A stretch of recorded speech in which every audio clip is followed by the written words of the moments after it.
이륜농구 TV 오신 여러분 환영합니다. 저는 스포츠 조선 유도명. 루키더 바스켓의 이동환입니다. 자, 오늘의 주제 어떤 주제입니까? 저희 시청자분들과 늘 소통하는 방송 아니겠습니까? 시청자분의 아이디어 가지고 한번 진행을 해보도록 하겠습니다. 어떻게 보면 시청자분들과 소통한다 뭐 이렇게 하면 좋은 얘기잖아요. 그렇죠. 근데 그거를 그냥 이제 날로 뺏어 먹었다.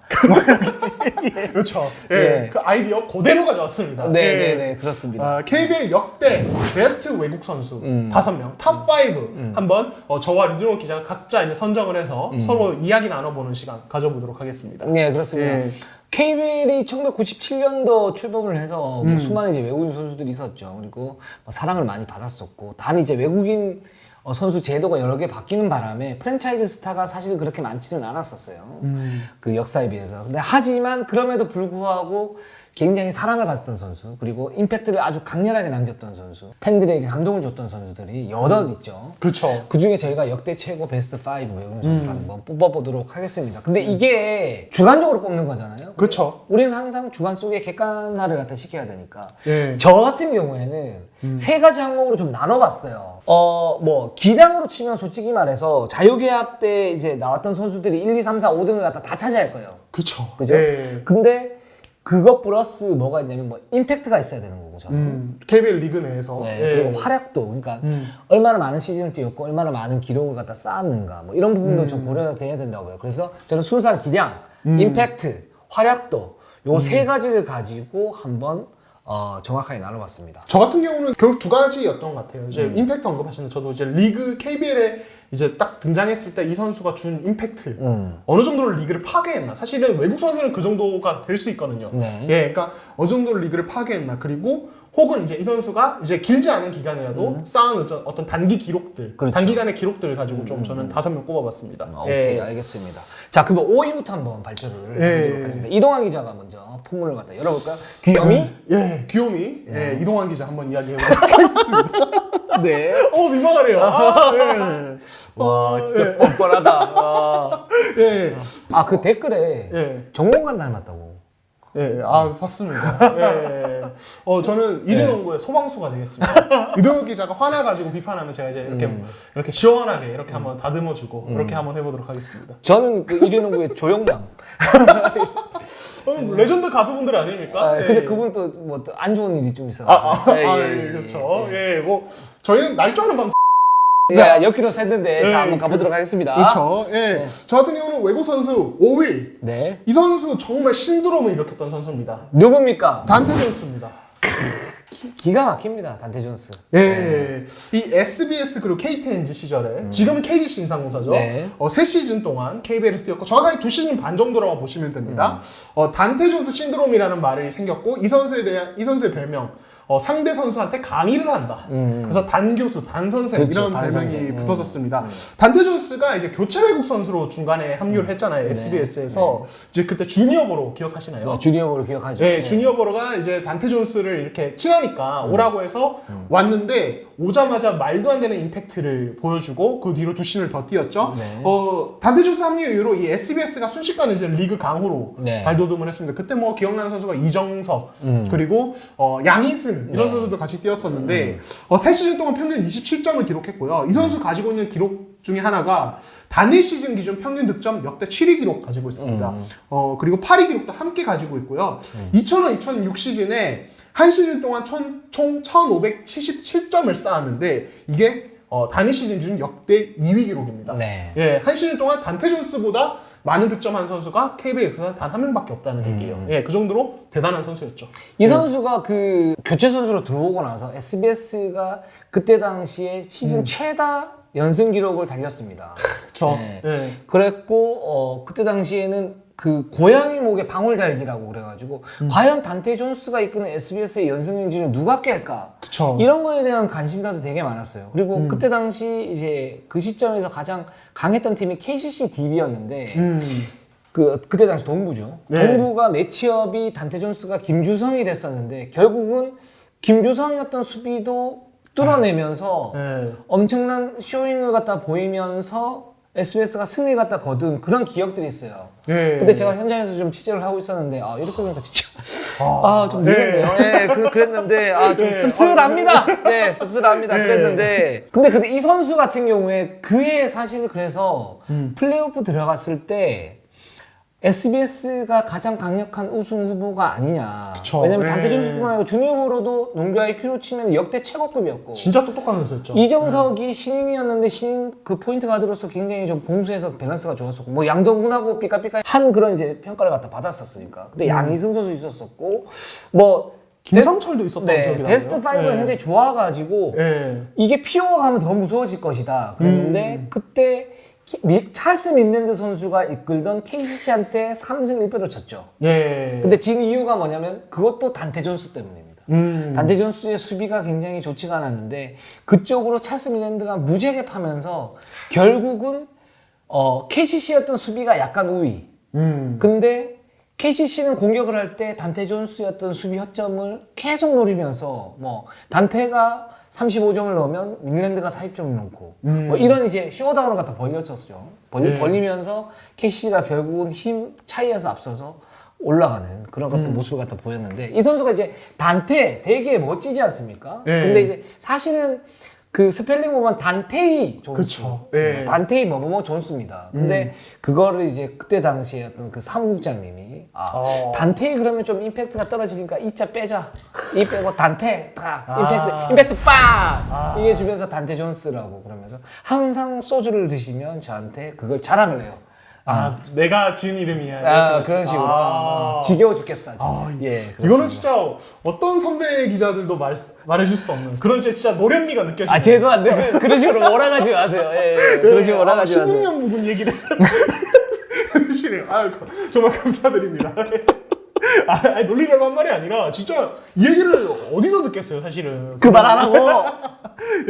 진짜. 근데 진짜 수비 문제 말씀하셨는데 진짜 단테 존스는 뭐랄까 진짜 양날의 검이었던 기억이 나요. 진짜 공격에서는 진짜 그 페이더웨이, 턴어라운드 페이더웨이 이거 진짜 알고도 못 막는 무기였던 기억이 나거든요. 그리고 당시에 이제 이 선수가 96년 NBA 드래프트 지명자인데 코비 브라이언트, 앨런 아이버스는 동기라는 이유로 또 굉장히 국내에서 좀 화제가 좀 많이 됐던 기억이 나고 반대로 수비 약점이 뚜렷해서 뭐 이 시즌 SBS가 이제 말씀하신 대로 KCC 디펜딩 챔피언이었죠 당시에 떨어졌지만 그 이후 두 시즌도 전력은 되게 좋았는데 이 단테 존스의 이 수비 문제가 늘 부각이 되면서 좀 이제 결과물 팀으로서 결과물 자체는 기대에 못 미쳤던 그런 기억이 납니다. 근데 그때 당시 이제 안양 그 홈체육관이 완전 가득 찼었죠. 사실 인삼신기 전에 단테 존스가 먼저 신드롬을 일으켰어요. 그렇죠. 단테 신드롬이라고 그래가지고 그 선수의 어떤 그 뭐 차고 있던 아대라든가 뭐 이런 것들 막 던져주고 그 선수가 또 이제 그 쇼맨십이나 아니면 팬 서비스도 굉장히 좋았던 선수이기 때문에 그때 당시 안양의 농구 열기가 굉장히 뜨거웠던 그걸 이제 이끌었던 선수로 기억을 하고 있습니다. 제가 뽑은 5위 좀 단테 존스와는 극과 극이네요. 그러니까 기량은 굉장히 좋았는데 임팩트도 있었는데 인기는 별로 없었던 그 홈팬들에게만 그 절대적인 지지를 받았던 브라이언 던스턴 선수입니다. 모비스에서 뛰었던. 그렇습니다. 브라이언 던스턴 선수 같은 경우에는 모비스의 통합 우승을 갖다 이끌었던 그런 선수죠. 그리고 모비스 왕조였던 중간 지점에서의 핵심이었다. 이 선수는 저는 감히 평가하지만 역대 어떤 선수, 역대 KBL 선수 중 최고의 수비력을 지녔다. 라고 말씀을 드리고 싶습니다. 그때 당시에 이제 이 선수가 1m 99, 키가 그렇게 큰 편은 아니에요. 근데 이제 정통 센터인데, 근데 이 선수의 블록슛 능력은 정말 너무 탁월합니다. 지금 NBA로 치면 뭐 앤서니 데이비스나, 그 루디 고베어, 뭐 이 정도 급이라고 볼 수가 있고, 그래서 이 선수 주위로 가질 않아요. 거기가 텅 비어 있어. 그리고 심지어 이 선수가 그 모비스가 DB하고 게이밍 그때 많이 했었는데 뭐 자밀 와킨스도 굉장히 좋은 선수입니다. 그쵸. 이 선수하고 어떤 수비 싸움에서도 뭐 이기는 그런 모습들을 갖다 보이면서 어떤 동급 최강이다 이런 모습들을 보였고 또 모비스는 그때 당시에 굉장히 좀 수비를 탄탄하게 하면서 유지학 감독이었던 농구가 절정에 다다랐던 시기인데 거기에 핵심이 브라이언 던스턴이다. 이렇게 볼 수 있습니다. 그래서 제가 볼 때는 기량 면에서는 한 9, 그리고 임팩트 면에서 한 8.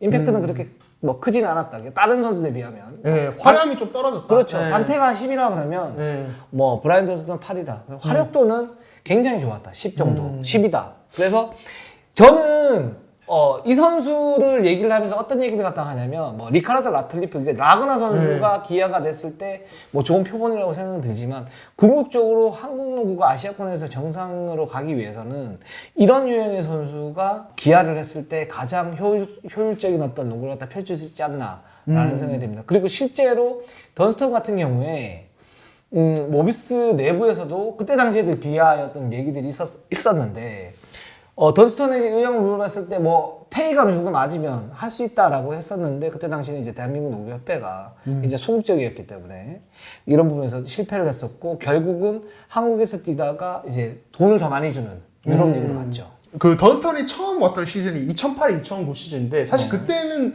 제가 알기로 이제 이 현대모비스 양동근이 전역하기 전이거든요. 그러니까 좀 약간 일종의 약간 붕 뜬 공백기 같은 기간이었는데 그렇죠. 그때 이제 김현중, 던스턴, 그리고 함지훈 뭐 이렇게 이제 조화를 이루면서 시즌 전 예상과 달리 엄청나게 좋은 경기를 보여주면서 정규리그 1위 했던 맞아요. 기억이 나요. 네. 그 정도로 사실은 던스턴이 이제 말씀하신 대로 뭔가 화려함은 좀 떨어졌지만 던스턴의 존재로 인해서 모비스가 보여준 그 시즌의 어떤 깜짝 경기력은 사실 진짜 좀 놀라운 수준이었던 기억이 나거든요. 네. 그때 당시에 모비스가 가드진이 이제 김현중 선수가 좀 돌풍을 많이 일으켰었고 또 뭐 박구영 선수도 있었었고. 그쵸.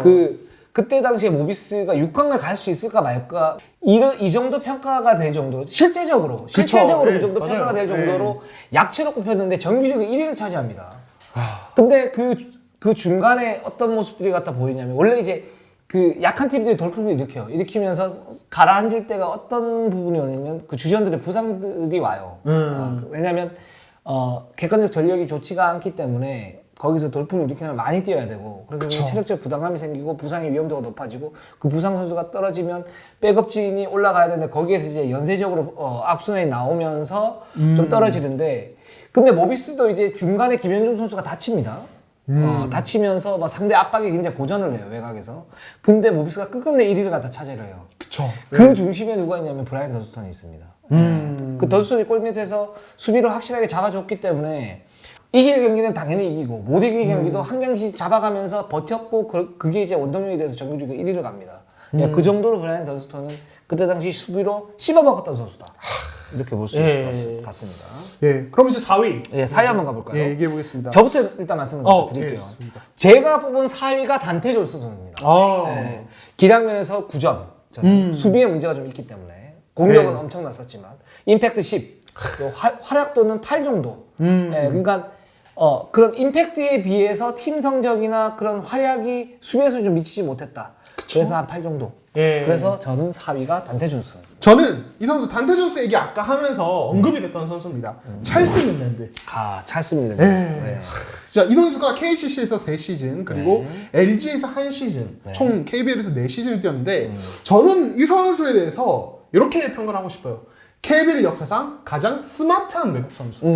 예, 농구 정말 잘하는 외국 선수. 100% 지지합니다. 예, 진짜 그 이후로도 사실 뭐 자유계약 외국 선수도 많이 왔고 뭐 이제 뛰어난 외국 선수들이 있었지만은 밀랜드처럼 농구를 지능적으로 하면서 진짜 큰 약점 없이 하는 선수를 제가 못 본 것 같아요. 그러면서 폭발력까지 갖췄어요. 이 선수가 약사 출신이에요. 그렇죠. 별명이 민약사잖아요. 그렇죠, 민약사. 약사 출신이고 뭐 이제 직업이었던 뭐 그런 부분 떠나가지고 농구 지능이 정말 너무 뛰어난. 그쵸. 그러니까 이 선수는 그때 당시 심판 콜도 굉장히 잘 활용을 했었어요. 그러니까 맞아요. 심판의 성향을 딱 보고 요 정도 수준이다 그러면 거기에 맞게끔 그렇게 다 하고 이 선수가 운동 능력이 그렇게 좋지는 않았었거든요. 근데 기본적인 슈팅 레인지가 석점, 뭐 미드, 그리고 골밑에 포스트업, 그리고 다양한 기술 이걸 가지고 그 수많은 외국인 선수를 갖다 상대를 하면서 거의 최고급 활약을 갖다 펼쳤었고 수비 같은 경우에도 수비하는 요령이 굉장히 좋았던 선수다. 뭐 점프력이 좋거나 이러진 않았는데 그 몸을 이용하는 어떤 능력이라든가 그래서 포스트 수비할 때 몸을 이용하는 능력이라든가 그리고 그 선수가 돌진을 해올 때 그 공격자 팔을 갖다 얻을 수 있는 그런 타이밍이라든가 이런 부분에서는 거의 뭐 최상급이었다. 라는 생각이 듭니다. 솔직히 저는 공수 종합하면은 제가 4위로 놓은 것도 그래서인데 그러니까 공격 폭발력만 보면 단테 존스가 밀랜드보다 더 나을 수도 있다. 혹은 뭐 이제 뭐 대등한 수준일 수 있지만 수비에서 그 어떤 영리함과 스마트함 좀 차이가 많이 나는 것 같아요. 맞습니다. 의지도 차이가 많이 나고. 그러니까 저는 이 선수 제가 이제 밀랜드가 처음 이제 KBL에 왔던 시즌 제가 그때 중학생이었어요. 네네. 예, 근데 그때 이제 한창 클럽 농구를 즐겨하던 농구 꿈나무였는데 네. 밀랜드의 플레이를 보면서 밀랜드 스텝을 되게 많이 따라하려고 했던 기억이 나요. 그러니까 포스트업 공격할 때도 뭐 이렇게 턴어라운드 할 때 어떤 스텝이라든지 포스트업 하다가 갑자기 기습적으로 드라이브를 할 때 어떤 스텝이라든지 이런 것들이 막 화려하고 폭발적이진 않은데 너무 노련하고 영리해서 진짜 참고를 많이 했습니다. 결국 따라하지 못했지만 그 굉장히 유연하다라고 표현을 하죠. 그쵸. 뭐 NBA로 네. 치면 대표적인 선수 폴 조지. 그쵸. 이런 선수들이 네. 있는데 그러니까 이 선수가 굉장히 유연하게 드리블 했다가 헤지테이션을 했다가 또 스핀 무브를 했다가 스텝을 자유자재로 놨다가 하킴 올라주원 같은 그런 모습들. 그러니까 그런 이제 유연함이 사실 농구에서 그 찰나의 타이밍이기 때문에 굉장히 중요한데 그쵸. 찰스 밀랜드가 그런 어떤 특수한 강점들이 있었다. 할수 있을 것 같습니다. 그래서 뭐 기록 이제 좀 마지막으로 좀 네. 소개를 해드리면 이 4시즌 동안 211경기 단 5경기만 결정했습니다. 네. 진짜 내구성도 짱인 선수예요. 네, 진짜 최고였어요. 그래서 이 4시즌 동안 211경기에서 평균 27.7점, 10.3 리바운드. 그리고 야투율 52% 진짜 와 진짜 대단했고요. 이 27.7점은 통산 평균 득점 기준으로 따졌을 때 KBL 역사상 8위입니다. 예, 그렇게 보시면 되고 단일 시즌 누적 득점 부분에서 KBL 역대 4위, 7위, 9위 기록을 모두 가지고 있습니다. 그러니까 그만큼 건강했고 그만큼 득점도 잘했고 그 이제 모든 걸 갖췄다 이렇게 미들맨이었다. 예, 그렇죠. 예. 네. 그 참고로 저는 이제 찰스 밀랜드 선수가 베스트 5는 없습니다. 예. 네, 근데 이제 그 아까웠던 선수들 중에 찰스 밀랜드 선수가 있어요. 한 6위, 7위 정도 돼요. 예. 3위로 한번 예. 가볼까요? 자, 예. 3위 그럼 저부터 말씀을 드리겠습니다. 크리스 윌리엄스. 이동환 기자가 역대 최고의 어떤 농구 지능을 가진 선수가 찰스 밀랜드였다라고 말씀을 하셨잖아요. 예. 거기에 비견되는 선수가 크리스 윌리엄스였다. 라고 그쵸. 말을 할 수 있을 것 같아요. 그리고 거기에 운동 능력은 더 나았었다. 그리고 찰스 밀랜드가 골밑 중심에서의 어떤 다재다능함을 보유했다면 크리스 윌리엄스는 석점슛이 없는 대신에 내외곽을 오가면서 그 여러 가지 역할을 하는 그런 다재다능함, 유틸리티의 대표 포문이었다. 양동 선수 은퇴를 할 때 사실 크리스 윌리엄스 선수 등번호를 그 시즌 막판에 달면서 어떤 그 은퇴를 갖다 암시하지 않았습니까? 그쵸. 지금 이제 고인이 됐는데 그런 이제 논쟁들이 있었었어요. 그러니까 양동 선수가 처음에 몹시에 들어와서 우승을 하고 MVP를 갖다 탔을 때 과연 양동근은 MVP를 줄 수 있느냐? 사실은 크리스 윌리엄스 빨 아니냐? 뭐 이런 얘기들이 있었었어요. 그래서 실제로 경기를 했을 때 보면 크리스 윌리엄스 선수가 양동 선수 그때 당시에 이제 한양대 시절에 2번이었다가 1번으로 그쵸. 들어오면서 그런 게임 리딩에 대해서는 약간의 비판이 있었었는데 그거를 완벽하게 메워준 선수가 크리스 윌리엄스 선수였다. 그리고 양동근도 그 부분에서는 인정을 한다. 단 이 두 선수가 크리스 윌리엄스가 뭐 양동근을 하드캐리했다 이런 개념은 아니고 서로 상호 보완할 수 있는 그런 최적의 조합을 갖다가 마련을 했다라고 저는 이제 그렇게 평가를 갖다 하고 싶어요. 예, 그 양동근이 그런 얘기를 하죠. 내 마음속에 1번은 크리스 윌리엄스다. 그렇습니다. 그러니까 선수로서도 뭐 동료로서도. 그러니까 윌리엄스는 지금 이제 뭐 선수들 중에 굳이 스타일을 비교하자면 이제 완벽하게 맞아떨어지는 선수는 없지만 약간 르브론 같은 뭔가 다재다능함이랄까요? 예, 그러니까 게임 조립해주고 그렇죠. 플레이 메이킹 해주고 다른 선수 득점 더 쌓게 해주고 1번부터 4번까지 다 볼 수 있는. 그렇죠. 네. 그런 느낌이 있었고 대신 석점은 없었어요. 그쵸.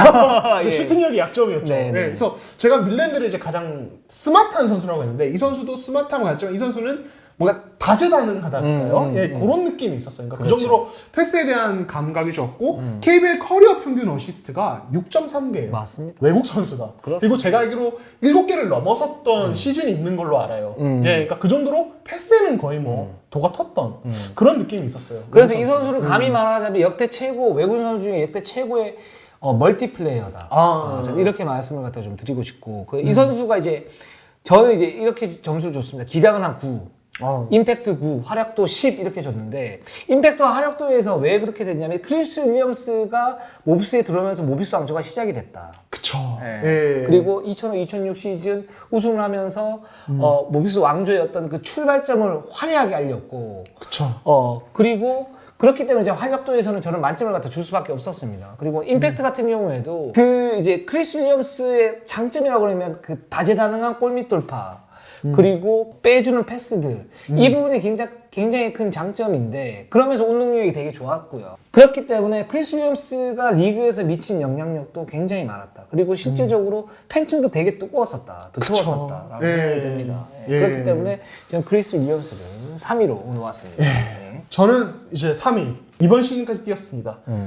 에런 헤인즈 이야기를 하겠습니다. 에런 헤인즈 뺄 수 없죠. 그러니까 이 선수는 사실 이제 뭐 기량 자체도 뛰어났지만 가장 어떤 선정의 가장 큰 이유는 누적 기록과 꾸준함이에요. 아 누적 기록은 최강이죠. 그러니까 KBO 역사상 가장 오래 뛴 외국 선수다 이렇게 말씀을 드릴 수 있을 것 같고 프로농구에서 어떤 KBL에서 통산 득점 기록이 국내외 다 포함해서 서장훈이어서 역대 2위입니다. 그렇습니다. 1780점. 이게 사실 아니 외국 선수가 통산 득점이 당연히 많은 거 당연한 거 아니냐 이렇게 얘기할 수 있지만은 아까 이제 이동욱 기자 언급했지만 외국 선수는 사실은 몇 시즌 뛰고 가고 이런 경우들이 많기 때문에 그러니까 이게 통산 득점 부분에서 역대 2위에 올라 있다는 것 자체가 그러니까 다른 팀들이 되게 인정을 많이 하고 계속 꾸준히 계약을 했다는 거잖아요, 매년. 그렇습니다. 이것 자체가 되게 대단한 일이라고 말씀을 드릴 수 있고. 이건 불멸의 기록이에요. 그 에런 헤인즈가 1만 득점 돌파했다라는 거는 제가 볼 때는 당분 한 20년 동안은 나올 수가 없는 거예요. 그렇죠. 그러니까 그 정도로 사실은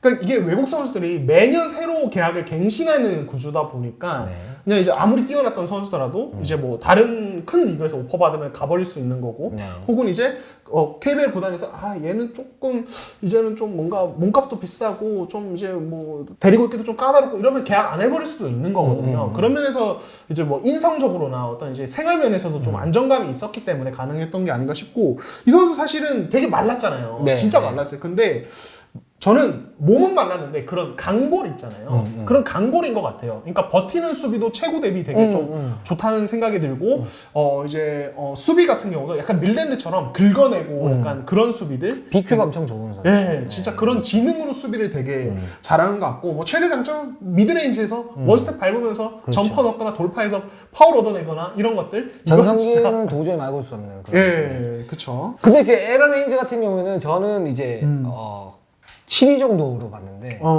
왜 그렇게 봤냐면 활약도는 10위예요. 이 선수는 무조건 1만 득점 넘었기 때문에 뭐 근데 임팩트가 한 그 정도고 근데 기량에서 저는 좀 떨어진다고 봤어요. 왜 떨어진다고 봤냐면 이 선수의 뭐 그 기본적인 그 활약 자체는 뭐 역대라고 할 정도로 굉장히 좋았지만 근데 데이본 제퍼슨하고 같이 이렇게 쇼다운 했을 때 이제 좀 그때 당시에 좀 많이 떨어졌었죠. 그러니까 맞대결했을 때 좀 이제 떨어지는 모습들이 있었었고 또 이 선수가 파울콜이 좀 이렇게 터프해지고 난 다음에는 약간 좀 떨어지는 모습들이 있어서 저는 기량에서 좋은 점수를 주기는 좀 힘들었습니다. 근데 하지만 역대 최고의 베스트 선수들 중에 하나는 맞다. 그렇죠. 이렇게 생각됩니다. 2위는 제가 먼저 언급할게요. 왜냐면 이제 앞서 얘기가 된 선수인데 저는 크리스 윌리엄스. 크리스 윌리엄스가 2위를 놓쳤어요. 저는 이런 똑똑한 선수들이 좋더라고요. 그래서 윌리엄스 뽑았습니다. 저는 2위는 마르커스 익스입니다. 이 선수가 저는 기량 면에서는 9, 임팩트 10, 근데 활약도 9 정도를 줬는데, 그러니까 이 선수는 뭐 다른 거 다 필요 없고 대구 오리온스, 그쵸. 대구 오리온스 시절에 2001-2002 시즌인가요? 그때 이제 김승현 선수가 신인으로 들어왔을 때 그때부터 한 2-3년간 임팩트를 잊을 수가 없어요. 그쵸. 그때 동양 오리온 자체 팀 자체의 임팩트가 대단하기도 했고 김승현의 임팩트도 대단했는데 동시에 이게 사실은 힉스가 좀 이끌어준 임팩트가 진짜 셌거든요. 진짜 대단했던 기억이 나요.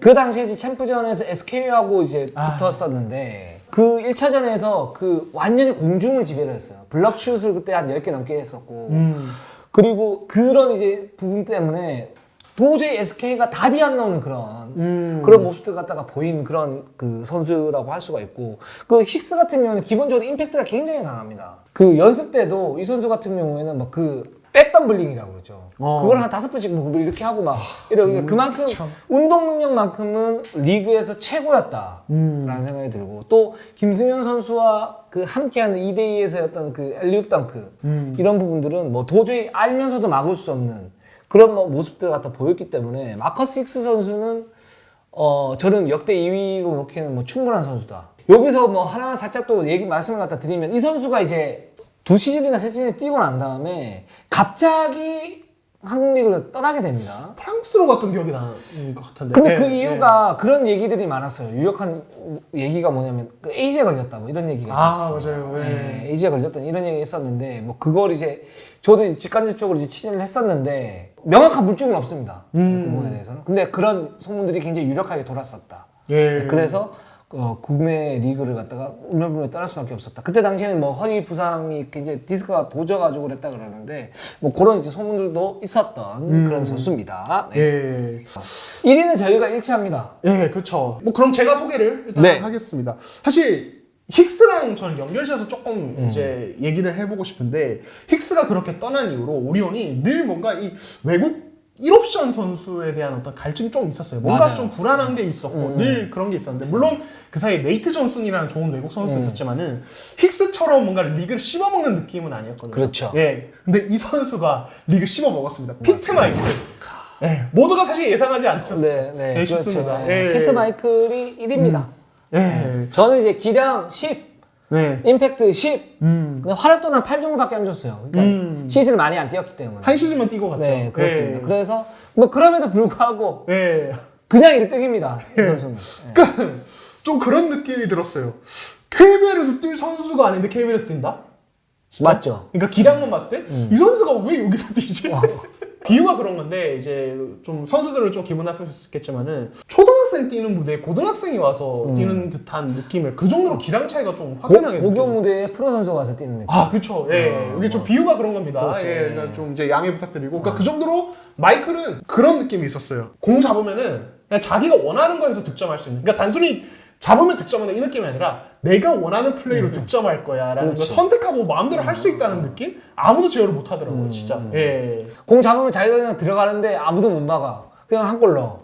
그렇죠. 그리고 또 와. 그 일반적으로 패스를 받아. 또 들어가서 지가 한 골 넣어. 그리고 와. 뭐 그런 거였어요. 근데 저는 그때 당시에 피트 마이클이 있던 오리온이 플레이오프 때 4강에서 모비스한테 집니다. 맞아요. 그때 당시 이제 양동근, 그 크리스 윌리엄스 뭐 이런 선수들이 그 모비스가 굉장히 탄탄한 수비 조직력을 가지고 왔는데 그때 당시에도 피트 마이클은 엄청난 역할을 해요. 근데 김승현, 양동근 두 선수의 어떤 맞대결에서 김승현이 좀 힘들어합니다. 그때 뭐 허리 부상이 좀 있었나? 맞아요. 그러면서 트랜지션에 문제가 생기고 그래서 피트 마이클은 30점, 40점을 넣었는데 팀은 져요. 이런 상황이 나왔었는데 그래서 제가 하나 아쉬운 거는 뭐냐면 피트 마이클이 있었던 오리온이 우승을 갖다 못한 거.